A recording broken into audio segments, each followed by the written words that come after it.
Hey student, welcome back to my YouTube channel builder planning. मैंने पिछले lecture में product के बारे में बताया था कि कैसे किसी दो मैट्रिक्सों का प्रोडक्ट कर सकते हैं। तो आज उसमें उसी लेक्चर में कुछ पार्ट बच गए थे तो उनको मैं डिस्कस करूँगा और उसी से रिलेटेड लेक्चर है। तो उसमें कुछ समरी है जिसे आपको ध्यान में रखना होगा, क्वेश्चन बनाने में ईजी होंगे। तो सिंपली लिखते हैं। तो ये समरी है, तो सिंपली आप याद कर सकते हैं, प्रोडक्ट ऑफ मैट्रिक्स का ही है। तो पहला हमारा आता है if A and B, if A and B are two matrices, अगर कोई A and B are दो मैट्रिसेज है, देन फर्स्ट में हम लिखेंगे द प्रोडक्ट ए बी में एग्जिस्ट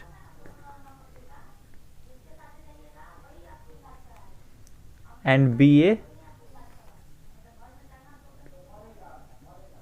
में नॉट एग्जिस्ट। अगर कोई दो मैट्रिक्स है तो वो ए बी एग्जिस्ट कर भी सकता है और बी ए नहीं एग्जिस्ट कर, या बी ए एग्जिस्ट कर सकता है, ए बी नहीं एग्जिस्ट कर सकता है। ये संभव हो सकते हैं। दूसरा हमारा हो सकता है द प्रोडक्ट ए बी में नॉट एग्जिस्ट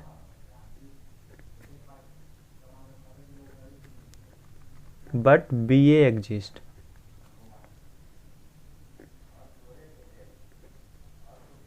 या तो हो सकता है ए बी नहीं एग्जिस्ट करे, बी ए एग्जिस्ट कर जाए। ये मैंने पिछले लेक्चर में बताया था कि कैसे कोई एग्जिस्ट कर सकता है, कैसे किसी दो मैट्रिक्सों का हम लोग प्रोडक्ट कर सकते हैं। सिंपली उसके किसी भी फर्स्ट मैट्रिक्स के कॉलम को सेकेंड मैट्रिक्स के रो के इक्वल रहना चाहिए, तभी हम उसको मैट्रिक्स को प्रोडक्ट कर सकते हैं। तीसरा हमारा सिंपली आता है इसमें the product A B and B A both में एग्जिस्ट, या फिर ये दोनों एग्जिस्ट कर सकते हैं। और चौथा आता है the product A B and B A both में नॉट एग्जिस्ट, या फिर ये दोनों भी एग्जिस्ट नहीं कर सकते हैं। फिर हमारा दूसरा पॉइंट आता है, ये हमारा ए पॉइंट हो गया। फिर हमारा बी पॉइंट आता है the product of to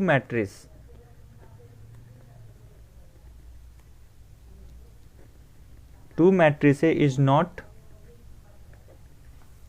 commutative in general. That is, मतलब इसका मतलब हुआ a into B is not equal to B into A. ये एडिशन में नहीं कि product of two matrices is not commutative in general. This means कि A B is not equal to B, मतलब ए बी का product और B A के equal नहीं हो सकता है। ये नहीं कि यहाँ एडिशन में कि A plus B equal to B plus A, ये प्रोडक्ट में नहीं हो सकता है। फिर हमारा तीसरा पॉइंट सी आता है the product of matrices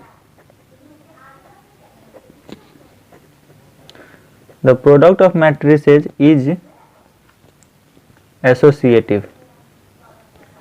associative होता है। मतलब इसका मतलब होता है ए बी का प्रोडक्ट और उसके बाद सी में प्रोडक्ट इक्वल टू ए और बी सी का product.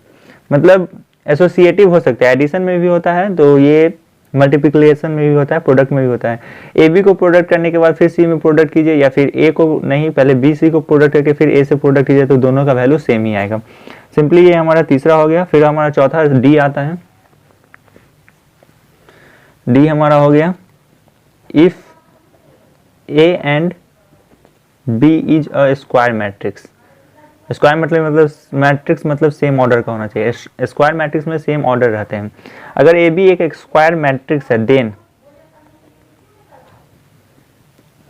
A into I equal to I into A equal to A. I होता है यूनिट मैट्रिक्स, आई के यूनिट मैट्रिक्स को इंडिकेट करता है। तो सिंपली ए इंटू आई जो है सो, या फिर आई इंटू ए के इक्वल ही होता है। सिंपली आप ए इंटू आई कीजिए या आई इंटू ए कीजिए, तो वो सिंपली ए के ही इक्वल आएगा। फिर हमारा तो आई हमारा यूनिट मैट्रिक्स होता है, यहाँ लिख देंगे where I is unit matrix of order same as A, मतलब ए का जो ऑर्डर रहेगा वही आई का भी ऑर्डर रहेगा। तो सिंपली अब हम चलते हैं अपने नेक्स्ट पॉइंट पे। नेक्स्ट पॉइंट जो आपको रिमेंबर करके रखना है, if A is a square matrix, अगर ए स्क्वायर मैट्रिक्स है, अगर ए स्क्वायर मैट्रिक्स है and O is a null matrix, ये जीरो नहीं है, ये ओ है, नल मैट्रिक्स को ओ से इंडिकेट किया जाता है, matrix of same order as A, then A into O equal to O into A equal to, मतलब ए इंटू जीरो या फिर जीरो कहिए या ओ कहिए, बात इंडिकेट करता है ये नल मैट्रिक्स को ओ, तो यहाँ जीरो से मल्टीप्लाई किया जाता है। A into zero equal to zero into A, simply zero ही होगा, जीरो से किसी भी चीज़ को मल्टीप्लाई करेंगे तो जीरो ही आएगा। तो सिंपली ये हो गया हमारा लास्ट पॉइंट है। एक और हमारा लास्ट पॉइंट हो गया छठा point F, if A is a square matrix, अगर ए स्क्वायर मैट्रिक्स है देन ए स्क्वायर को सिंपली आप लिख सकते हैं ए इंटू ए क्यूब को आपको मल्टीप्लाई करने के लिए सबसे पहले आपको ए स्क्वायर और ए, मतलब सबसे पहले ए स्क्वायर का वैल्यू फिर एक से मल्टीप्लाई करिए, ये नहीं सीधा ए क्यूब का वैल्यू निकालने लगे। अगर if A is a square matrix then A square का वैल्यू होगा ए इंटू ए, और अगर ए क्यूब का वैल्यू निकाल लें तो सिंपली आपको ए स्क्वायर में ए क्यूब मल्टीप्लाई करना होगा, ये नहीं कि सीधा ए क्यूब का वैल्यू निकाल दे। अब हमारा आता है ए क्यूब हो गया, उसी तरह से ए का पावर 4, तो इसमें ए क्यूब इंटू ए मीन्स इसका हो गया ए स्क्वायर इंटू ए स्क्वायर, ऐसे भी करके निकाल सकते हैं, ये होता है। तो ये हमारा हो गया छठा। अब मान लेते हैं जैसे if H point, if F x, कोई एफ एक्स दिया हुआ है क्वाड्रेटिक, कुछ भी समझ लीजिए, अभी तो मैं n के पावर में लेके चल रहा हूँ, लेकिन उसमें पावर दिए रहेंगे, जैसे a नोट x का पावर n, a1 x का power n minus 1 plus a2 x का पावर n माइनस 2, सिंपली ये सम होते रहेंगे, a n माइनस 1 फिर आएंगे x प्लस a n, तो then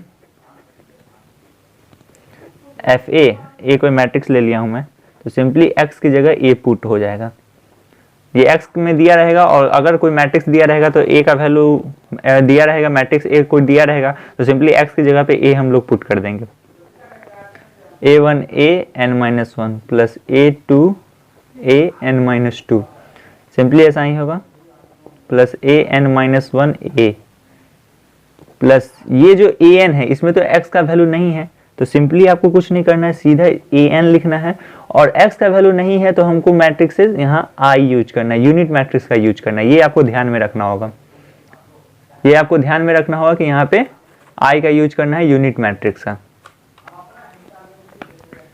where i is unit matrix है of same order, order same है, जो ए का ऑर्डर होगा वही यूनिट मैट्रिक्स का ऑर्डर होगा। तो हेयर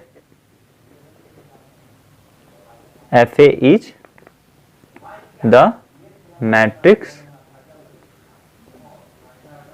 पॉलिनोमियल। तो ये सिंपली, जैसे मैं एक एग्जांपल लेके बता देता हूँ, जैसे हमारा एग्जांपल दिया हो F X equal to 2x cube plus 4x plus 5, तो सिंपली अगर ए मैट्रिक्स मान लेता हूँ, कोई ए मैट्रिक्स है, तो सिंपली आपको यहाँ एफ ए एक्स की जगह ए यूज करना है, यहाँ 2a का power cube plus 4a plus 5 है, तो सिंपली मैंने बताया था कि यहाँ कि i का यूज करना है यूनिट मैट्रिक्स का, तो सिंपली आप इसमें i यूज कर देंगे। ये कुछ समरी है जो आपको याद रखनी है, क्वेश्चन बनाने में ईजी होंगे। अगर वीडियो अच्छी लगी हो तो एक लाइक और सब्सक्राइब जरूर कीजिएगा।